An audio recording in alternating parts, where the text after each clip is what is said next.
Alright, what's up YouTube? I'm pissed. I uploaded a video, but it went over 11 minutes and they rejected it. It was like 11 minutes and 1 second, but I don't know how people can post videos and shit be like 30 minutes.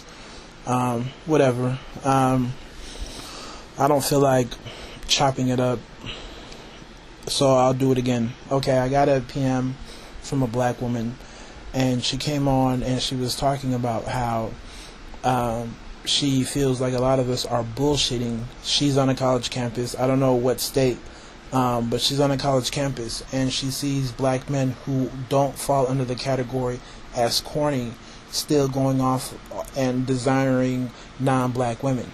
Okay? I'm not saying you're wrong. It does happen. Okay? So understand that before I get on with the video. But I will say this, and this is not to deflect what you say. Your point still stands loud and clear. But when you're on a college campus, or at least for me, when I was doing my undergrad, you had three groups. Okay, you had your corny black men, your black men who didn't walk around with the whole physical swag, but if you sat down and you talked to them, were straight. Okay. And you had the dudes who were trying to be ultra thugged out. Now, the corny dudes, you hardly ever see a quote-unquote corny black dude. Most black men in America have some sort of connection to the hip-hop world. Whether it's through how they dress or what they know, every black man, for the most part, has some connection to, the hip-hop culture. Not in a bad way, but just in a good way. Okay, some sort of connect. It's like, oh yeah, I know who Jay-Z is, or I know who this person is. Oh yeah, he's cool, right? I wear this, I wear that. Maybe not, super duper hardcore, but it is what it is. Oh, he has some Nikes on, or okay, he has it together, right? But hardly will you ever see a corny dude who is completely disconnected from anything that's going on in the world of blackness. Okay, whether it's hip-hop related or not. That's corny to me. When you have no concept of what's going on in black America, you are corny. Then you have dudes in the middle, like myself, and the vast majority, okay, of black men, okay, where we may not be walking around with the visible connections to hip-hop. Okay, some of us do in terms of how we dress. I know for me, right, even when I'm working, I'm always connected to hip hop simply because of how I dress, right? And it's weird. I don't know how to put it, but a black man with a polo on and maybe some Nikes on will always look hip hop as opposed to a white dude doing it. So, like I said, for the vast majority of black men, we will always be connected. Maybe not, in terms of physically, in terms of style of dress, but just in terms of what we know. Okay, you can think I'm corny as hell, but if you get into my car and you hear what I'm listening to, whether it's Raekwon, Jay-Z, Ghostface's album just came out. Who else? Skizoo just came out. That's who I'm listening to. So it's like, oh, okay. And if you see me on the weekend when I'm not in work mode, it's blatantly obvious that this brother is somehow connected to hip-hop. Not in a negative way, but, he's still there. And like I said, that's the vast majority. Okay, bear with me. I'm still trying to set it up. And then you have your last category of black dudes who are the ones who want to be, thugged out. They want to be the dude that studies, but, they want to gangbang on the weekends, like very extreme. I get on the women in college for inviting the wrong type of dudes, but some of the dudes in college were also responsible. They were inviting their boys from back home who weren't doing much to these same events, and they were shooting it up, trying to fight. And those dudes never lasted because they always got kicked out because they were drinking, trying to sell drugs, getting into fights. Like they were trying to be super thug. They were trying to be, the low-key dude studying, but trying to be the hardcore dude, and they played themselves. And they never made it. Okay, or the ones that still try to do it are still there. Literally, I know dudes who are in their 6th, 7th year, still being the same fool, trying to be super cool, but then trying to study low-key. It makes no sense. Okay, those are your three types. I had to put it out there. Now, my next point. I don't care what walk of life you find yourself as a black dude or where you were born into. Unfortunately, part of what makes a black dude quality across the spectrum is his ability to have some sort of cool to him. Like Obama. People can say Obama's corny as hell, but Obama has the cool, okay? When he was running, right, everybody wanted to see him dance. Everybody loved the fact that he played basketball. Why? It's that cool factor.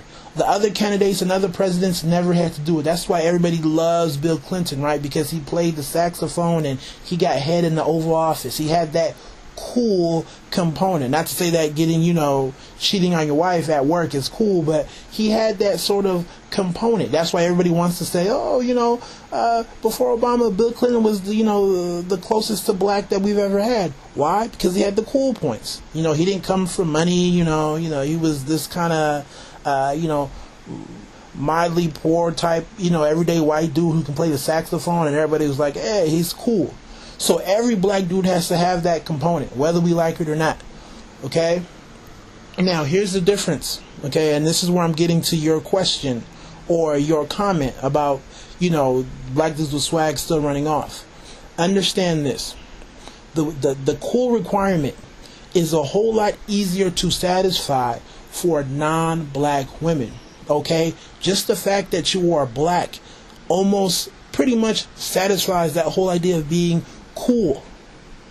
Okay, because like I said before, the vast majority of black men have some sort of hip-hop connection, right? The white chick, or whatever you want to call it, she's not too concerned with you trying to be a thug, because at the end of the day, right, she's still college educated and she still wants a certain lifestyle.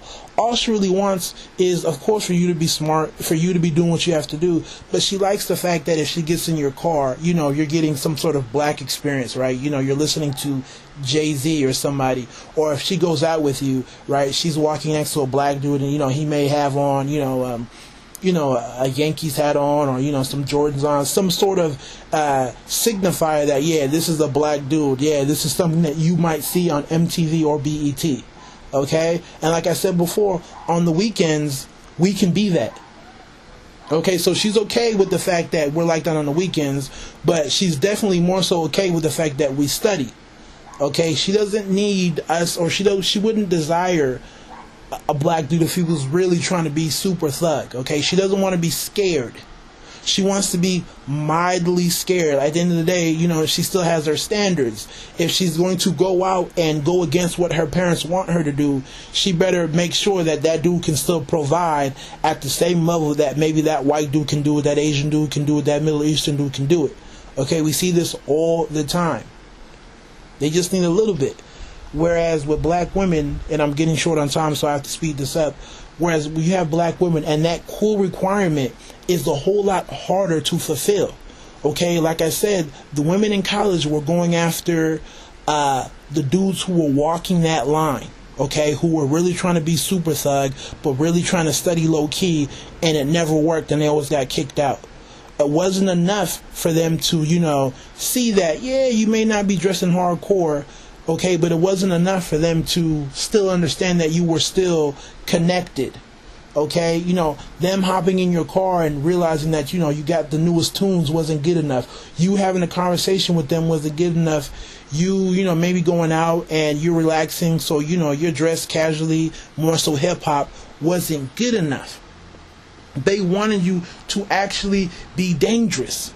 They wanted you to have friends who were up to no good. They wanted you to be on some like, oh yeah, I'm drunk or I'm high, I'm selling this and I'm doing that. They liked that. They really wanted the whole idea of, hey, I want you to leave in a suit, but come home in some Timberlands. As opposed to the non-black chick who said, hey, I don't care if you're in a suit. All I want, is to get in your car and know that, you're going to listen to Jay-Z, or that if we go out, you're going to have some sort of swag about you. I don't want you to be typical. I don't want you to be dangerous black. I want you to be that cool Obama type, Mekhi Phifer, ER, Omar Epps house type of black, right? Where you have that swag. And like I said, most black men naturally fit that bill, as opposed to trying to be super thug to impress black women who kind of wanted both. So hopefully I got to your question. Okay, it's the black men who are in the middle who are still who are getting overlooked, because our swag isn't good enough for black women, but it is for others. So in a nutshell, okay, that's where I'm coming from. But at the end of the day, your point still holds true. I'm not trying to negate your point. I'm just fleshing it out. Okay, I'm adding to it and helping everybody understand the bigger picture and what's going on. But if you personally are, if you feel upset because the dudes like myself who are in the middle, okay, are going off and getting the white chick, then you have a legitimate gripe. But I don't know your campus. I don't know what you're into.